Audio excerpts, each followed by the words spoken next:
नमस्कार दोस्तों, स्वागत है आपका बिहार एक्सप्रेस न्यूज में। तो चलिए आपको लेकर चलते हैं आज की मुख्य और ताज़ा खबरें की ओर। इससे पहले आप वीडियो को किस शहर से देख रहे हैं कमेंट में जरूर बताएं और वीडियो अच्छी लगी तो वीडियो को लाइक करके चैनल को सब्सक्राइब जरूर करें। 15 अगस्त से दौड़ेगी पटना मेट्रो। 5 स्टेशनों के बीच सबसे पहले होगा परिचालन। नए साल का स्वतंत्रता दिवस पटना के लोगों के लिए मेट्रो को उपहार लेकर आने वाला है। राज्य सरकार ने 15 अगस्त 2025 तक पहली मेट्रो रेल चलाने का लक्ष्य रखा है। सबसे पहले मलाई पकड़ी से लेकर न्यू एसबीटी तक 5 एलिवेटेड स्टेशनों के बीच मेट्रो ट्रेन दौड़ेगी। बुधवार को नगर विकास व आवास मंत्री नितिन नवीन ने मेट्रो के प्रायोरिटी कॉरिडोर का निरीक्षण किया और अधिकारियों को काम में तेजी लाने का निर्देश दिया। निरीक्षण के बाद मंत्री ने कहा कि हमारी प्राथमिकता है कि अगस्त तक पटना वासियों को मेट्रो की सुविधा मिलने लगे। मेट्रो सेवा शुरू होने के बाद शहरवासी सिर्फ 15 मिनट में मलाई पकड़ी से बेरिया बस स्टैंड तक पहुंच जाएंगे। मेट्रो के परिचालन से पटना की सड़कों पर बड़े ट्रैफिक का दबाव कम होगा, साथ ही शहरवासियों को बेहतर कनेक्टिविटी भी मिलेगी। बेटों को पिता की खरीदी हुई जमीन में कैसे मिलेगा हिस्सा। विशेष भूमि सर्वेक्षण में वाहन बेटों का नाम तो वंशावली में दर्ज होगा, लेकिन उन्हें पिता की स्वआर्जित संपत्ति में कोई अधिकार नहीं मिलेगा। इस तरह की संपत्ति के मामले में पिता वसीयत लिखेगा। वसीयत में अगर बेटी का नाम है तो उस संपत्ति में हिस्सा मिलेगा, अगर नहीं है तो बेटिया उस संपत्ति पर अपना दावा नहीं कर सकती है। राजस्व एवं भूमि सुधार विभाग की ओर से हाल में जारी दिशा निर्देश में संपत्ति खासकर जमीन में वाहन बेटियों के हिस्से के बारे में स्पष्ट कर दिया गया है। वंशावली में भी बेटियों का नाम देने न देने के बारे में जानकारी दी गई है। महिला अगर शपथ पत्र के जरिए संपत्ति का परित्याग करती है तब भी वंशावली में उनका नाम दर्ज नहीं होगा।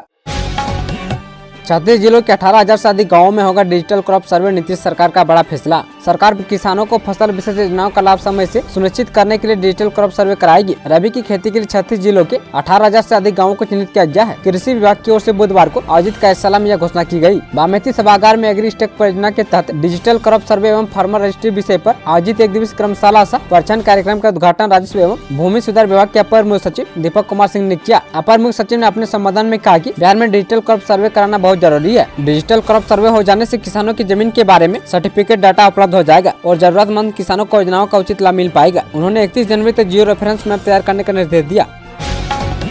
बिहार में कड़ाके की ठंड के बीच मौसम विभाग का अलर्ट, बढ़ेगी लोगों की परेशानी। बिहार में तापमान में गिरावट का सिलसिला लगातार जारी है। उत्तर पश्चिम और सीमांचल क्षेत्र में सुबह कोहरा छाया रहेगा। राजधानी सहित प्रदेश के सभी हिस्सों में न्यूनतम तापमान में मामूली कमी की संभावना है। वहीं मौसम विभाग के अनुसार 13 से 15 दिसंबर तक मध्य स्तर का कोहरा छाया रहने का सार है। मौसम विभाग के पूर्वानुमान के अनुसार 17 दिसंबर तक मौसम शुष्क रहेगा। मौसम में बदलाव के बीच कोहरे ठंड का अलर्ट जारी किया गया है। सीतामढ़ी में एनआईए की ताबड़तोड़ छापेमारी, चिकन विक्रेता के घर बोला धावा। सीतामढ़ी जिले के बाजपट्टी थाना क्षेत्र में राष्ट्रीय सुरक्षा एजेंसी की टीम ने छापेमारी की है। पुलिस के सूत्रों ने अपनी जानकारी दी है कि इस दौरान बाजपट्टी गेट एक व्यक्ति को पूछताछ के लिए हिरासत में लिया गया है और उससे पूछताछ की जा रही है। हालांकि अभी तक यह स्पष्ट नहीं हो पाया है कि किस मामले में एनआईए ने यह कार्रवाई की है। फिलहाल समझा जाता है कि देशद्रोही गतिविधियों में संलिप्त होने के संदेश में उससे पूछताछ की जा रही है। बांका की युवा खिलाड़ियों की बल्ले बल्ले जगह होने जा रहे स्टेडियम का निर्माण। बांका की युवा खिलाड़ियों के लिए अच्छी खबर सामने आई है। भारत सरकार द्वारा लाए जा रहे खेलो इंडिया अभियान के तहत समुख्या मोड़ स्थित मैदान में स्टेडियम का निर्माण कराया जाएगा। इसकी स्वीकृति मिल गई है। इसको लेकर मंगलवार को पूर्व मंत्री सह विधायक राम नारायण मंडल ने जिला योजना सह खेल पदाधिकारी भवन कुमार सीओ प्रियंका कुमारी के साथ निरीक्षण किया। पूर्व मंत्री ने कहा कि स्टेडियम के निर्माण में जितनी भी प्रशासनिक जरूरतें हैं उसे अविलंब पूरा कर लिया जाएगा। साथ ही सीओ को कहा कि जमीन की मापी कराकर जल्दी विभाग को सौंपने का काम करे। खेल पदाधिकारी ने कहा कि 3 करोड़ 20 लाख रुपए की लागत से स्टेडियम बनेगा। 31 दिसंबर तक किसान करे यह काम, वरना नहीं मिलेगा किसी सरकारी योजना का लाभ। यदि आपकी कई जगहों पर खेती की जमीन है और फिर भी केंद्र और राज्य सरकार की योजना का लाभ नहीं मिला है तो यह खबर आपके काम की है। गौरतलब की पीएम किसान सम्मान निधि समेत अन्य योजनाओं का लाभ लेने के लिए हर किसान को फार्मर रजिस्ट्री कराना होगा। फार्मर रजिस्ट्री का कार्यक्रम 2 चरणों में किया जाना था। पहला चरण 24 नवंबर को खत्म हो चुका है, जबकि दूसरा चरण 31 दिसंबर को खत्म होगा। लोकल 18 से बात करते हुए कृषि अधिकारी सोम प्रकाश गुप्ता ने बताया कि सरकार द्वारा किसानों के हित में चलाई जाने वाली योजना एवं अन्य अनुदानों का लाभ लेने के लिए किसानों को फार्मर रजिस्ट्री में पंजीकरण कराना होगा। फार्मर रजिस्ट्री 31 दिसंबर 2024 तक ली जाएगी। अंग प्रदेश से कोसी सीमांचल होते हुए नेपाल की सीमा तक बिछेगी रेल लाइन। अंग प्रदेश से नेपाल के सीमावर्ती भीमनगर तक रेल लाइन से जुड़ने की आस जगती दिख रही है। राज्यसभा सांसद मनोज झा की मांग पर रेल मंत्री अश्विनी वैष्णव ने संबंधित निदेशालय को रेल लाइन बिछाने के लिए रूट की जांच का आदेश दिया है। सांसद ने रेल मंत्री को भेजे गए पत्र में बताया था कि उत्तर बिहार का कोसी व सीमांचल क्षेत्र आजादी पूर्व से अत्यंत ही पिछड़ा और रेल सुविधाओं से वंचित रहा है। यदि अंग प्रदेश भागलपुर से भीमनगर को रेल लाइन से जोड़ दिया जाए तो भागलपुर, नवगछिया, मधेपुरा, अररिया एवं सुपौल को एक साथ जोड़ने वाला यह राज्य का एकमात्र रेल लाइन होगा।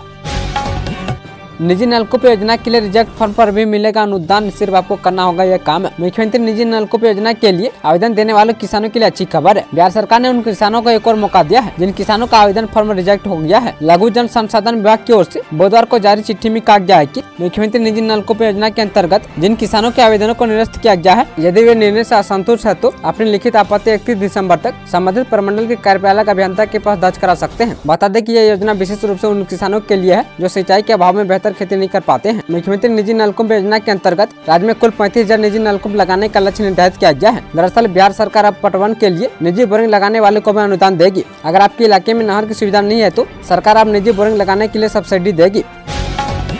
बिहार को मिलने वाला दूसरा ग्लास ब्रिज सरकार 97.61 करोड़ रुपए करेगी खर्च। एक कालखंड में बिहार खराब सड़क, अपराध, लूट, अपहरण और भ्रष्टाचार के लिए सुर्खियों में रहता था। क्राइम की खबरें उत्तर प्रदेश के बाद सबसे ज्यादा बिहार से ही आती थी और जंगल राज की छवि से बिहार को उभरने में काफी वक्त लगा। लेकिन पिछले कुछ वर्षों में बिहार में गजब का डेवलपमेंट हुआ है। बिहार की 5 जिलों में मेट्रो का निर्माण होने वाला है। वहीं राजगीर में ग्लास ब्रिज बन चुका है। हर वर्ष हजारों की संख्या में लोग यहाँ परिवार और दोस्तों के साथ घूमने आते हैं। अब बिहार के डिप्टी सीएम सम्राट चौधरी ने बताया कि राज्य में बेहद जल्द दूसरा ग्लास ब्रिज बनने जा रहा है। बिहार के डिप्टी सीएम सम्राट चौधरी ने ऐलान किया है कि राजगीर के बाद अब सहरसा में राज्य का दूसरा ग्लास ब्रिज बनेगा। उन्होंने बताया कि मत्स्यगंधा झील के विकास के लिए सरकार 97.61 करोड़ रुपए खर्च करेगी। इस दौरान झील पर दर्जनों आकर्षक संरचनाओं का निर्माण किया जाएगा। इस योजना के तहत झील का कायाकल्प किया जाएगा। भागलपुर जिले में खुलेगा एक नया निबंधन कार्यालय, जमीन रजिस्ट्री होगा सुलभ। भागलपुर जिले में एक नया निबंधन कार्यालय खोलने की कवायद शुरू हो गई है। इससे जमीन की रजिस्ट्री सुलभ हो जाएगा। विभाग स्तर से कहा गया कि औसत दस्तावेज प्रति निबंधन कार्यालय संख्या के आधार पर बिहार में अन्य राज्यों की तुलना में कम निबंधन कार्यालय है। वर्तमान में पूरे बिहार में महज 137 निबंधन कार्यालय ही है। इसलिए विभाग स्तर से बिहार के 25 जिलों में कुल 32 निबंधन कार्यालय खोलने की योजना है। भागलपुर में 3 निबंधन कार्यालय पूर्व से ही है, इसलिए यहाँ पर दोनों निबंधन कार्यालयों के क्षेत्र में बदलाव करते हुए एक नया निबंधन कार्यालय खोलने की योजना है। निबंधन महानिरीक्षक ने राज्य के सभी समाहर्ता सह जिला निबंधक को पत्र लिखकर निबंधन कार्यालय खोलने का प्रस्ताव भेजने का निर्देश दिया है। बिहार के लाभार्थियों के खाते में आएंगे 1 लाख रुपए, नीतीश सरकार जारी करेगी दूसरी किस्त। बिहार सरकार गुरुवार को राज्य की 2 प्रमुख योजनाओं के लाभार्थियों को 1-1 लाख रुपए की किस्त जारी की है। मुख्यमंत्री उद्यमी योजना और बिहार लघु उद्यमी योजना के तहत चयनित उद्यमों के खाते में यह राशि जारी होने वाली है। बुधवार को जारी एक आधिकारिक बयान में कहा गया कि उद्योग विभाग लाभार्थियों को वित्तीय सहायता की दूसरी किस्त वितरित करने के लिए 12 दिसंबर को पटना के अनय भवन में एक विशेष कार्यक्रम आयोजित हुई। नीतीश सरकार की ओर से बुधवार को कहा गया कि यह आयोजन उद्यमिता को प्रोत्साहित करने और स्वरोजगार को बढ़ाने और बिहार के शिक्षित बेरोजगार युवाओं की आर्थिक स्थिति को ऊपर उठाने के लिए राज्य सरकार की प्रतिबद्धता को दर्शाता है।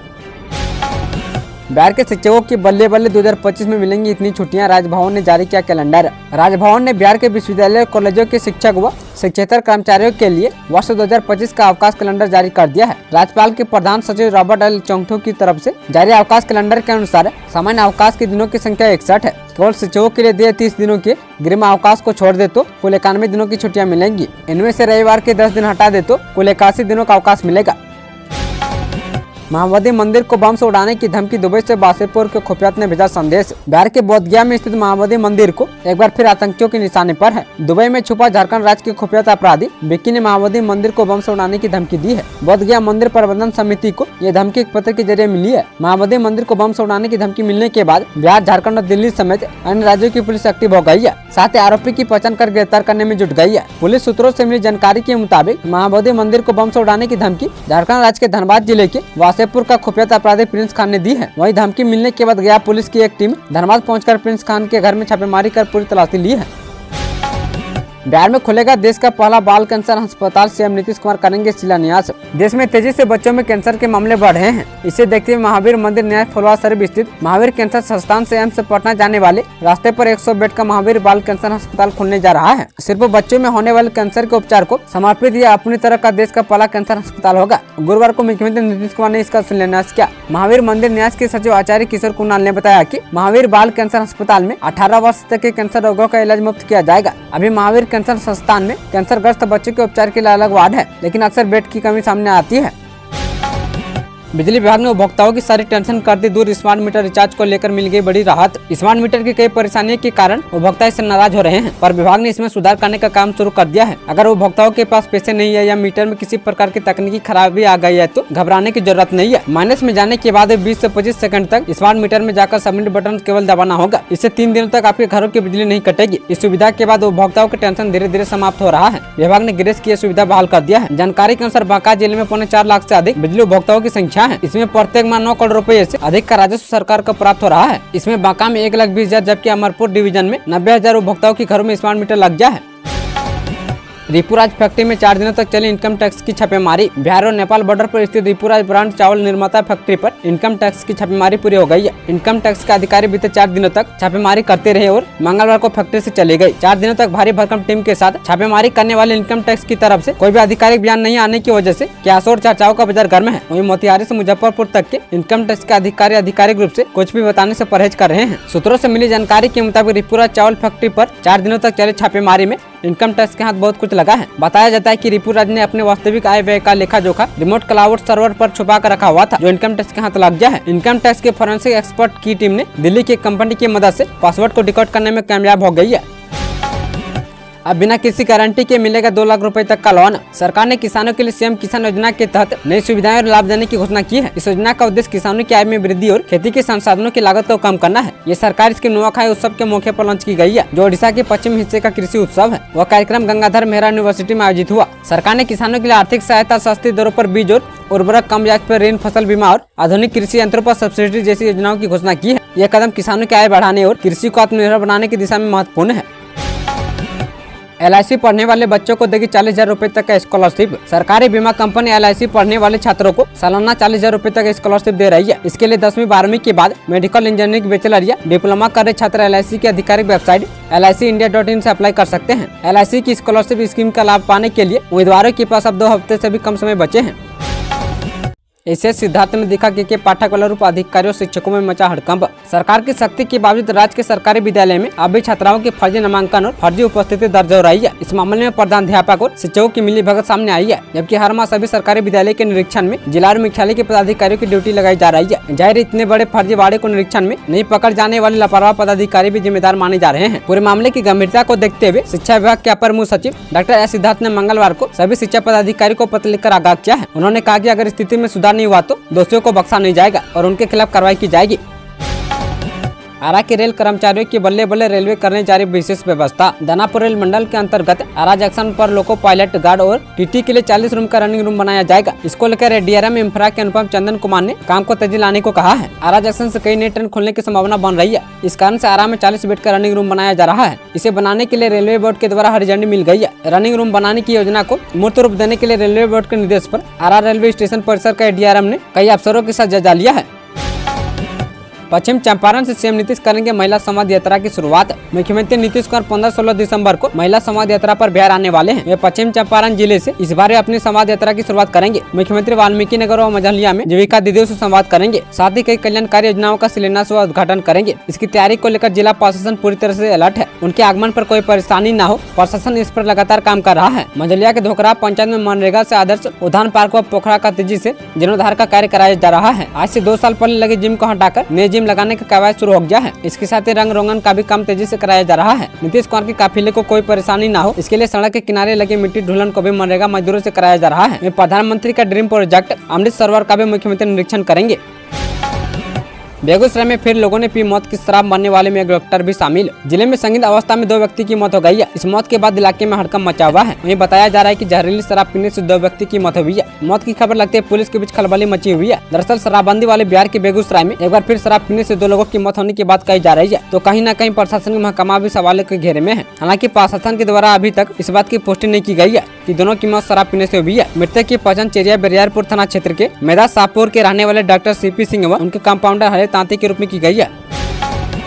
पप्पू यादव ने मोदी सरकार से पूर्णिया के लिए मांगा 1,000 करोड़ का विशेष पैकेज। सांसद पप्पू यादव ने अपने संसदीय क्षेत्र पूर्णिया जिले के लिए केंद्र की नरेंद्र मोदी सरकार से 1,000 करोड़ रुपए के विशेष पैकेज की मांग की है। उन्होंने लोकसभा के शीतकालीन सत्र के दौरान मंगलवार को नियम 377 के तहत प्रधानमंत्री ग्राम सड़क योजना के अंतर्गत इस राशि की मांग की है। उन्होंने यह सहायता कोसी सीमांचल क्षेत्र में हर साल आने वाली बाढ़ से क्षतिग्रस्त सड़कों, पुलों और अन्य बुनियादी ढांचे की मरम्मत के लिए मांगी है। सांसद पप्पू यादव ने अपने संबोधन में कहा कि कोसी सीमांचल क्षेत्र खासकर पूर्णिया जिला हर साल सप्त कोसी नदी और उसकी सहायक नदियों की बाढ़ की चपेट में आता है। बाढ़ से जान माल का भारी नुकसान होता है और जिले का बड़ा हिस्सा जलमग्न हो जाता है। उन्होंने कहा कि ग्रामीण क्षेत्रों की सड़कों के बाढ़ से क्षतिग्रस्त होने के कारण स्थानीय लोगों को आगमन में कठिनाइयों का सामना करना पड़ता है। सांसद पप्पू यादव ने केंद्र सरकार से अनुरोध किया है कि वे इस आपदा प्रभावित क्षेत्र की कठिनाइयों को समझे और प्रधानमंत्री ग्राम सड़क योजना के तहत एक विशेष पैकेज प्रदान करे।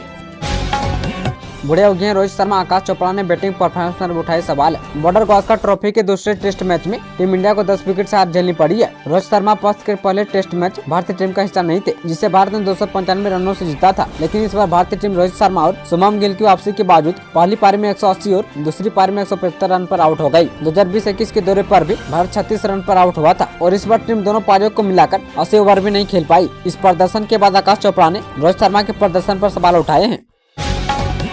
ममता करेंगे इंडिया गठबंधन का नेतृत्व, आरजेडी देंगे उनके साथ। पश्चिम बंगाल की मुख्यमंत्री ममता बनर्जी की विपक्षी दलों के गठबंधन के नेतृत्व करने को लेकर दिए गए बयान के बाद सियासी पारा चढ़ गया है। सत्ता पक्ष से लेकर विपक्ष के नेता इस पर बयानबाजी में शामिल हो गए हैं। इस बीच राजद प्रमुख और पूर्व केंद्रीय मंत्री लालू यादव भी ममता बनर्जी के समर्थन में उतर आए हैं। ऐसे में कांग्रेस के लिए किसी बड़े झटके से कम नहीं है। दरअसल 1.5 साल पहले जिस राहुल गांधी को राजद प्रमुख इंडिया गठबंधन का दूल्हा बता रहे थे, उन्हें ही आज के समय में कांग्रेस नेता पर भरोसा नहीं रख गया है। ऐसे में यह सवाल उठना लाजमी है कि आखिर ऐसी क्या वजह है कि लालू यादव अपने ही वादे से पलट गए हैं।